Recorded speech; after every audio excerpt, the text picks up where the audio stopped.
Eu se calhar não sou a melhor pessoa para falar das Serras do Valongo, até porque eu sou do Porto, não sou daqui. Eu sei que há alguns meninos que entretanto que têm os avós e tudo daqui, se calhar podem-vos contar muito mais histórias que eu. Pronto, ainda bem. Acho que já fica nervosa. Nada, não tem nada a ficar. Pronto, então vamos começar a falar da partilha de histórias. A minha história vai ser sobre esse sanatório, no âmbito do projeto das Serras do Porto, do Parque de Serras do Porto. Então é o seguinte, é assim, eu desde miúda, que ouço desde a vossa idade, que ouço contar o porquê do nome de Valongo. Nós somos de Sobrado. Nós somos de Sobrado. Mais alguém de Sobrado? Não. Pronto. E nós temos uma festa muito grande em Sobrado, que se chama o São João de Sobrado. Ora bem, a lenda que eu vou contar foi o avô da Matilde que disse, como ele tem muita vergonha de vir aqui. Sou eu que vou contar, mas é do avô dela, ele é que sabe muitas histórias e disse. Então é o seguinte. Isso foi uma história baseada.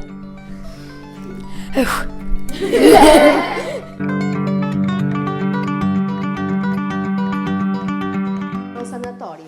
Sim. É um hospital, digamos, que tratava doenças muito graves, que as doenças eram contagiosas.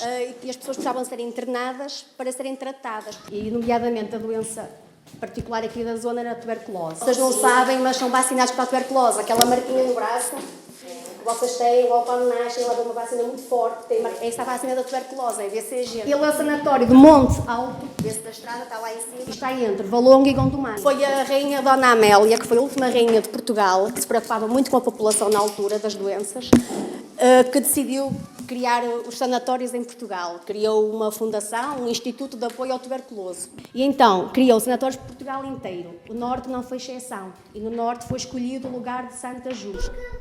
Lá havia mais ar puro e então construíram aí o sanatório porque, como é que se chama? Tuberculose pode ter falta de ar. Os enfermeiros abriam as janelas e assim vinha mais ar puro. Exatamente, e também porque precisavam, como era uma doença contagiosa, que se pegava muito facilmente, precisavam estar afastada da população. Até se estavam em quarentena na altura. Demorou 26 anos a ser construído e só teve 17 anos aberto. Porque também depois a doença já começa a ser controlada, não há necessidade das pessoas ficarem isoladas e então o sanatório, pronto, perdeu a sua importância. Chegaram a estar 350 pessoas internadas ao mesmo tempo, para vocês verem a dimensão daquilo. Os primeiros doentes, em 1958 foram os primeiros doentes e os últimos em 1975. E fechou em 1975. Como podem ver, demorou 26 anos a ser construído e 17 que esteve aberto. Não, aquilo está vedado agora, não tem lá ninguém, mas não convém vocês entrarem, que aquilo pode cair, que aquilo está tudo deteriorado. Então as paredes estão a cair mesmo. Pronto. Infelizmente o sanatório de Valongo não foi dado uso nenhum àquele local. Foi completamente abandonado, foi roubado, roubaram as camas, roubaram cadeiras de rodas, roubaram tudo.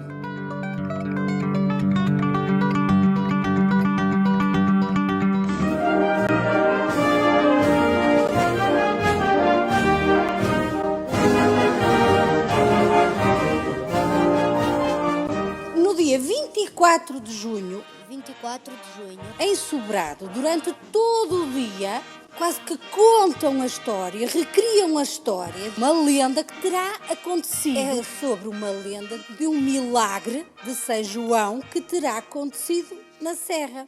Há muitos anos. É de há muitos anos. Não muito longe de Valongo, na zona que hoje é Sobrado, vivia uma tribo cristã conhecida por Bugios. Conta a lenda que, quando os mouros vieram para a Península Ibérica, um dos sítios onde eles estavam era na nossa Serra de Santa Justa. A nossa serra tinha ouro. Apesar de serem de religiões diferentes, conseguiam viver em paz os mouros e os cristãos. Aqui no Vale viviam as outras pessoas que já cá viviam, que eram os cristãos e visigodos. O povo que só tratava da agricultura e que gostavam muito de um santo, que era o São João. Sempre que eles tinham um problema, rezavam ao São João e o São João resolvia o problema. O rei Mouro, O rei dos mourisqueiros, que eram os mouros, tinha uma filha e essa filha um rei moeiro com uma filha gravemente doente. ficou doente, muito doente. Ninguém conseguia que ela ficasse melhor. Até que alguém se lembra de... Eles sabiam que existia perto deles uma religião cristã chamada os Bugias, que tinha uma estátua que fazia-lhes milagres. que eles têm lá a imagem deles do São João e que sempre que querem alguma coisa ele acode. E se nós lhe pedíssemos a imagem para que ela ficasse melhor? Foram lá pedir-lhes a estátua emprestada para curar a filha. O pai da princesa Moura mandou embaixadores a ver se podiam levar a imagem por um certo tempo. Emprestaram a imagem do São João. E o que é que acham que aconteceu? Ficou curada. Eu pedi a imagem, ela ficou curada. Depois não quiseram devolver. Esta imagem deve ter qualquer coisa especial. Tinham medo que os mouros roubassem. Os moscas decidiram roubar a estátua. Vou ficar com ela. E os cristãos deram? Claro que não, só emprestaram. Então começa aqui uma guerra. Para simbolizar essa parte das negociações, anda um cavalo de um castelo para o outro castelo, vai de um castelo para o outro castelo, para dizer, nós queremos a imagem. Eles, não, mas ela é nossa. Não, mas nós queremos a imagem porque nós somos mais fortes. Nós temos espadas, porque os mouros tinham exércitos. São todos rapazes novos, rapazes solteiros, cheios de força, que dançam ao som do tambor com muito ritmo. Portanto, eles eram fortes. Eles disseram, não, nós somos os mais fortes, a imagem fica para nós. Então houve uma guerra. Atacam cristãos e, A certa altura, o velho é preso. nas tribos, geralmente, era a pessoa mais velha que era considerada a pessoa mais importante. Era como um rei. O rei da Luciada. Mas os cristãos são um povo muito simples. Não sabem lutar. Quais eram as armas deles? Os ancinhos, as cholas, a foice. Eles podiam não saber lutar, mas eram muito inteligentes. Os bugios, como são mais inteligentes que os mosqueiros, E havia uma coisa que eles sabiam sobre os mouros. Os mouros são muito supersticiosos. Acreditam muito que há coisinhas que nos podem fazer mal. Por isso é que eles usam espelhos. Criaram um bicharoco enorme. As pessoas de Sobrado chamam-lhe a serpe. chamam a serpo uma cobra gigante. Não é uma cobra porque tem patinhas, não é? Deve ser uma cobra tartaruga. Mas é aqui uma espécie de uma salamandra. Marisqueiros fossem da vagatiça que era a fingir. De Marisqueiros. um lagarto, salamandra, uma coisa assim desse género. E assustam os mouros. Vão atrás deles com essa serpe. Os mouros, quando veem aquilo, ala que se faz tarde, toca a correr e fogem. Deixam o velho. E recuperam a estátua. E há uma música que é...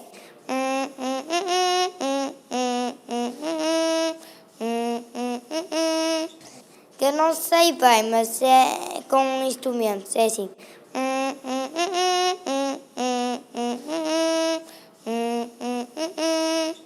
É assim a música. Depois há uma dança. E sabe o que é que dizem no fim? Ele é nosso. Ele é nossa. Porque a imagem é nossa. É por isso que os bugios ainda hoje dizem: ela é nossa, a imagem é nossa. A imagem de São João é dos cristãos. De manhã há sempre a procissão que às vezes há. E agora é celebrada todos os anos em Sobrado, 24 de junho. Essa história nós recriamos no dia 24 de junho, porque é o dia de São João, mas terá acontecido aqui, entre quem vivia cá embaixo nos campos, no vale, junto ao rio, e os mouros que estavam a ocupar a Serra de Santa Justa, à procura do ouro. Dizem que em vez de ser de bucis e mourisqueiros, é buciadas e mariscadas.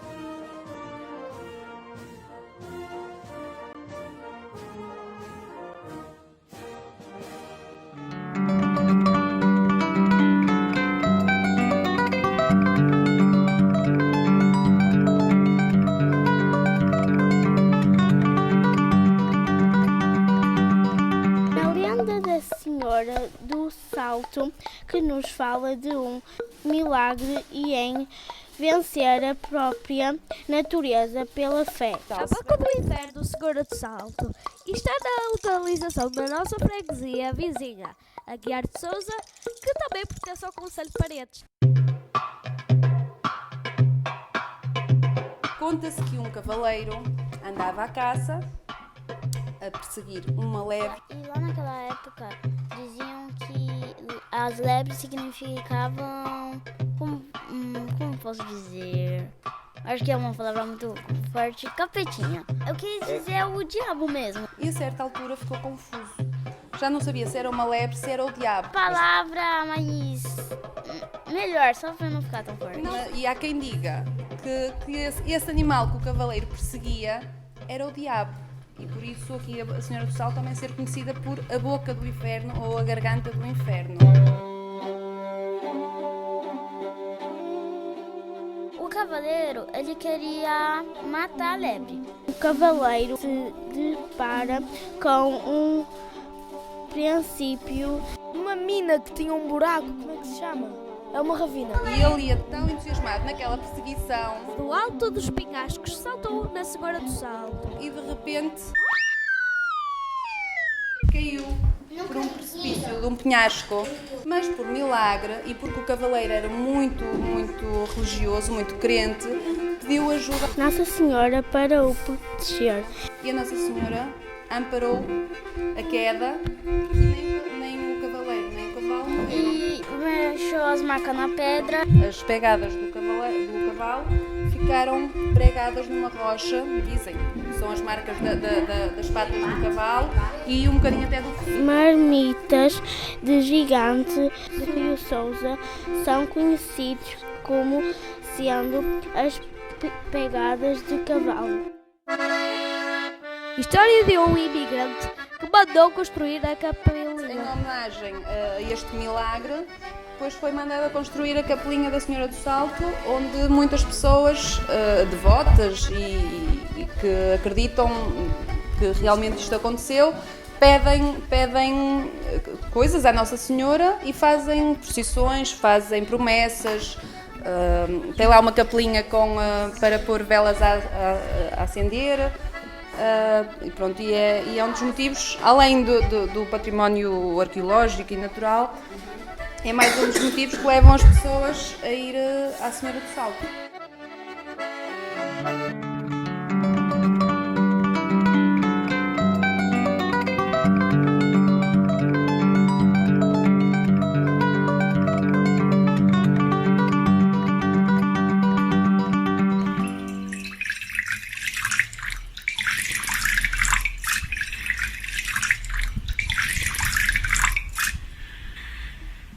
A lenda da Serra da Pia. Era uma vez uma princesa que morava numa casa e com o passar do tempo começou a adoecer. E passado pouco tempo morreu. E a sua casa foi toda destruída. Mas a eira ainda está lá e não nasce nada lá. Porque as plantas e a sua eira têm saudades dela.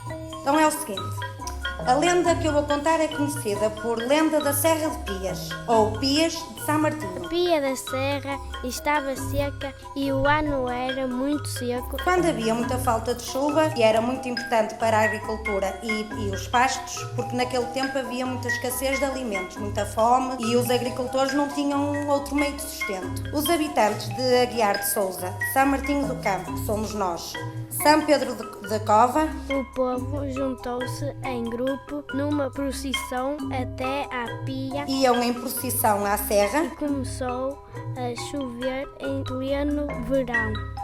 Então a Pia nunca mais se secou. Depois de secarem a pia com panos de linho que estavam lá, cada um levava o seu paninho de linho e faziam orações para a chuva voltar. Quando regressavam, já vinham pelo caminho, já vinha a chover. Lá também existe um campo que se chama Campo de São Martinho. São Martinho de Tours, na sua passagem pelas terras de Valongo, subiu à serra. Dizem que o campo não seca por ter passado o São Martinho que tinha sede e pediu água, onde tinha uma pia que deu de beber ao seu cavalo. que tinha sempre água, porque foi a água que São Martinho pediu. e por isso passou a chamar-se Serra de Pias. Na Serra de Pias tem uma rocha que tem uma marca que parece uma ferradura de um cavalo. Na pia onde bebeu o cavalo de São Martinho, deixou a marca da pata na rocha e comeu no campo sagrado, local onde nunca mais cresceu qualquer arbusto. Deu o nome de São Martinho do Campo. São Martinho do Campo, somos nós. À povoação e passou a ser o seu padroeiro. E então ficou conhecida como a Serra da Pia ou a Pias de São Martinho.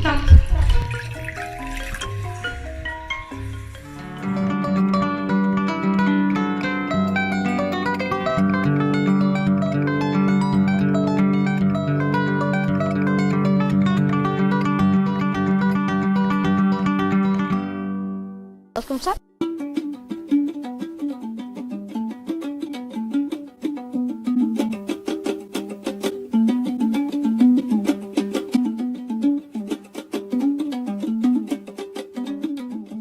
Diz a lenda que há muito tempo haviam dois povos rivais, os cristãos e os árabes. No meio desta rivalidade houve um casal que se apaixonou. Um rico negociante judeu Samuel, recém-convertido ao cristianismo, a sua filha Susana. Tinha uma filha chamada Susana. Jovem cristã chamada Susana Se apaixonou por um jovem domo. Uma moura que se apaixonou por um cristão. Uma cristã Susana. Donos era um romano e Susana era uma cristã. Um árabe Domus. E eles apaixonaram-se. Como o rapaz era mouro, não podia casar. E então, naquele tempo, não era viável, não era... Como é que eu hei de explicar para vocês poderem entender? Não se podia um cristão namorar com uma moura. Os pais não queriam nada entre eles. E o mouro pediu para ser batizado e casar com a jovem. No entanto, o acordo com os muçulmanos foi impossível. Não podendo viver juntos, decidiram abandonar o local onde viviam. E então fugiram os dois. Então eles decidiram fugir. E então eles tiveram que fugir.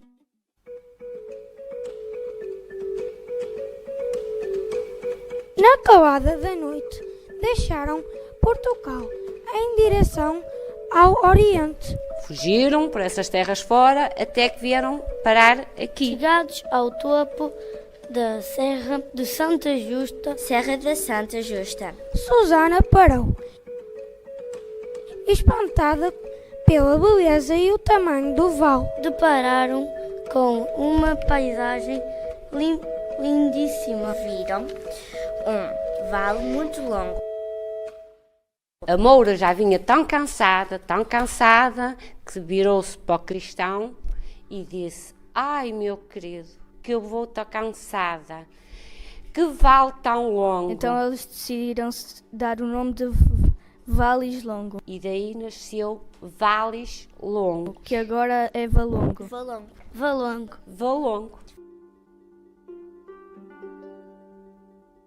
Ficaram tão maravilhados que decidiram ficar lá a viver para sempre. Só que esse amor era proibido.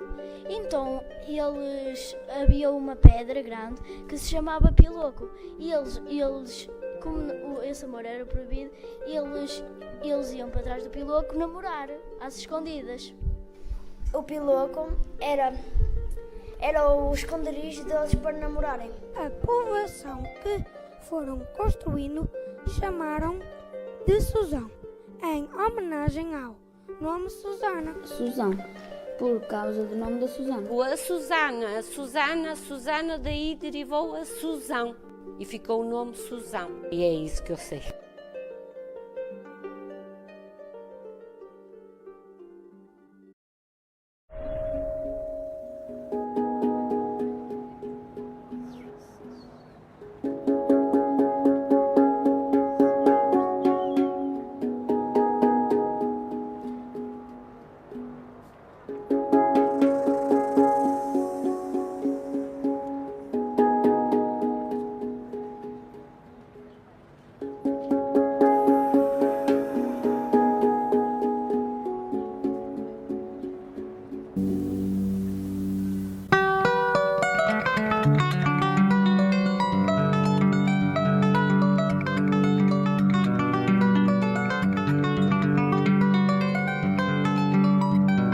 Conscientes da importância que as histórias têm no desenvolvimento integral da criança e que a escola é um local por excelência para proporcionar diferentes momentos de abordagem às histórias, embarcámos nesta partilha de histórias neste ano letivo 2019-2020.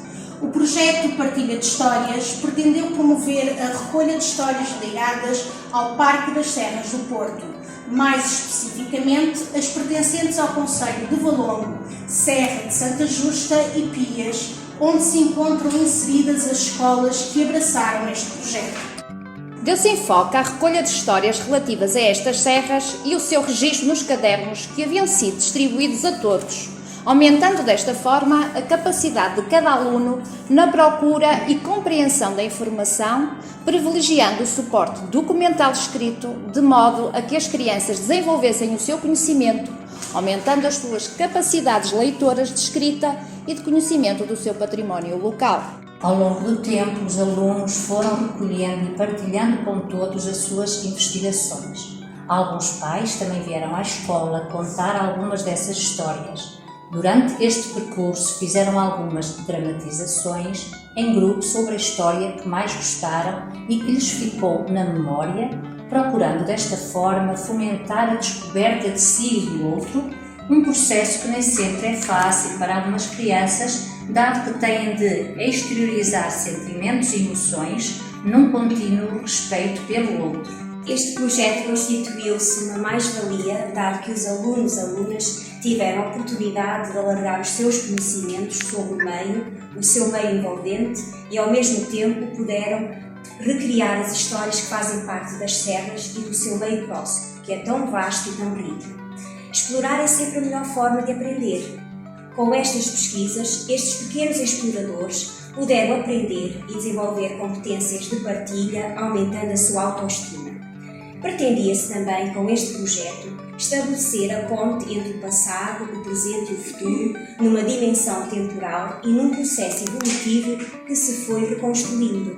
O confinamento a que a todos ficámos sujeitos não foi impeditivo de terminarmos esta viagem pelas Serras do Porto e as suas maravilhosas histórias que sempre nos foram encantando e deliciando. Obrigada, Hugo, por teres proporcionado aos nossos alunos um maior conhecimento do seu património local e por teres despertado a sua criatividade e sensibilidade estética, bem como as diferentes prestações de cada um e cada uma.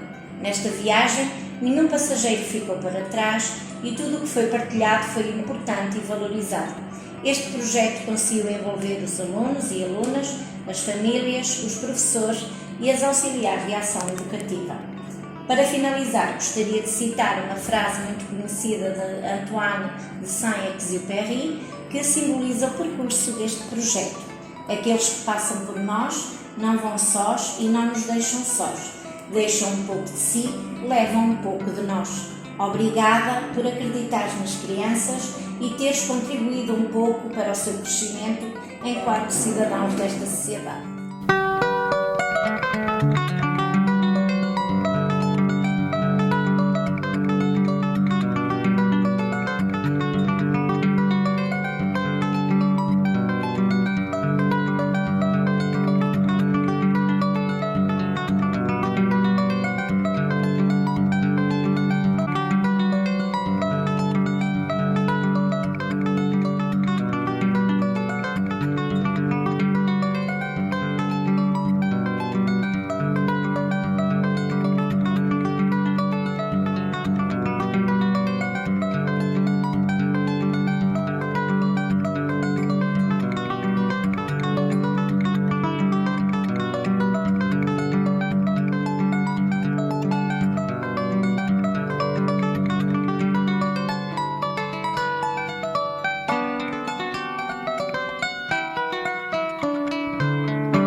Contavam os nossos familiares antigos lendas e histórias sobre... O Parque das Serras do Porto é formado por 6 serras. A de Santa Justa, Castiçal, Pias, Santeiria, Flores, Banjas. Abrange 3 concelhos, né?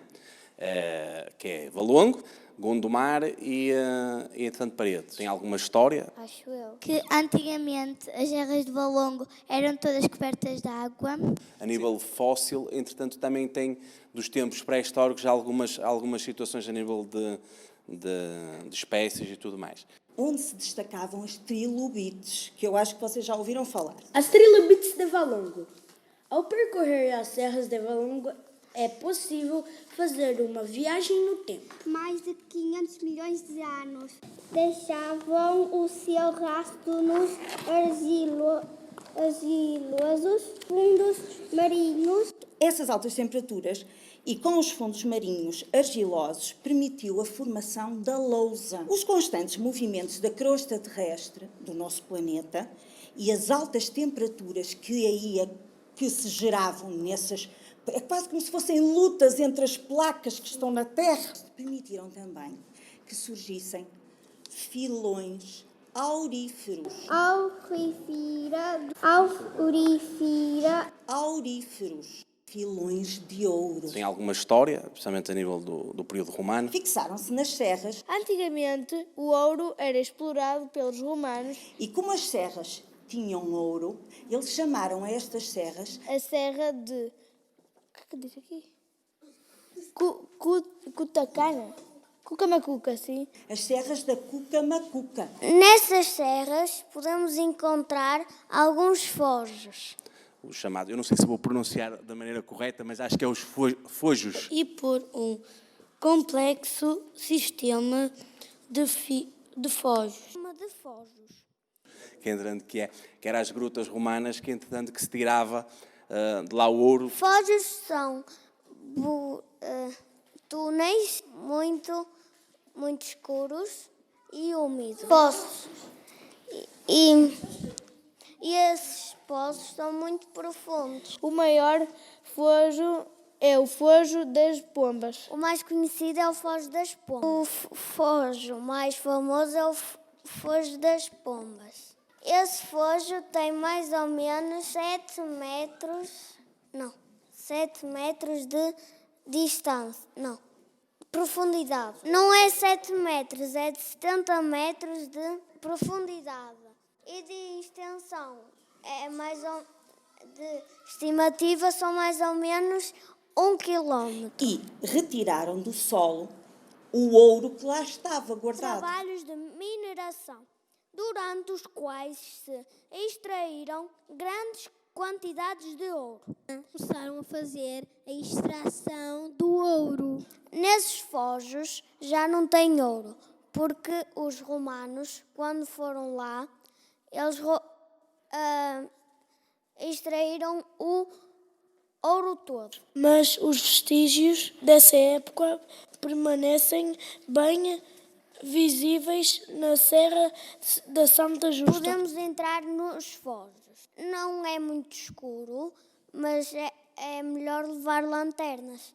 Para ir aos fojos, se calhar é preciso uma senhora da Câmara. Se calhar ainda podemos encontrar um bocadinho de ouro.